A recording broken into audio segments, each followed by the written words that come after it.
Moi, il y a une affaire que je comprends pas. Pourquoi les gens ont autant peur des glucides? Faut vraiment arrêter de voir ça comme un démon. Le problème, c'est pas que vous mangez des pâtes, puis du pain, puis des patates. Le problème, c'est que vous mangez du bacon, de la pizza, du McDonald's, des biscuits, un verre de lait. Tu sais, c'est ça le problème en réalité. Faut savoir que quand tu as un métabolisme en santé, qu'est-ce que je veux dire par là? Un métabolisme crap, ça serait une fille qui essaie de perdre du poids, puis que ça fait 2 ans qu'elle mange 700-800 calories par jour, puis elle se demande pourquoi qu'elle n'a plus de résultats. Il y a une adaptation métabolique qui se forme. Donc, il y a un petit problème métabolique à régler avant de commencer, avant de pousser vers diverses stratégies alimentaires pour atteindre tes objectifs. Fait que si tu as un métabolisme qui est quand même en santé, ça prend un déficit calorique pour perdre du gras. Ça, il n'y a pas de secret là-dessus. On le sait pas mal tout. Fait que là, les gens se disent, bon, ben moi, je vais faire le régime keto. C'est la grosse mode, là. Tout est keto, là. Ils marquent ça sur tout. Fait que là, le monde l'achète parce que c'est keto. Faut comprendre une chose vraiment simple. OK?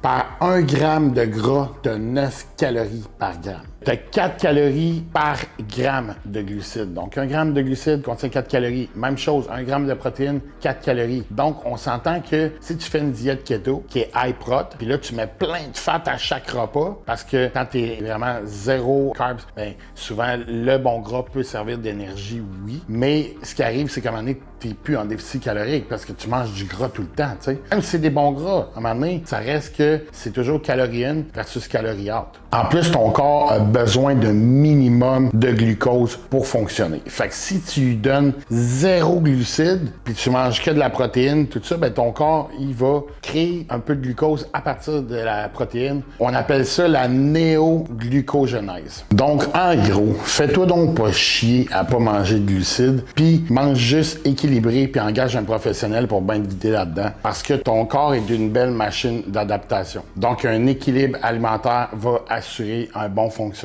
optimal.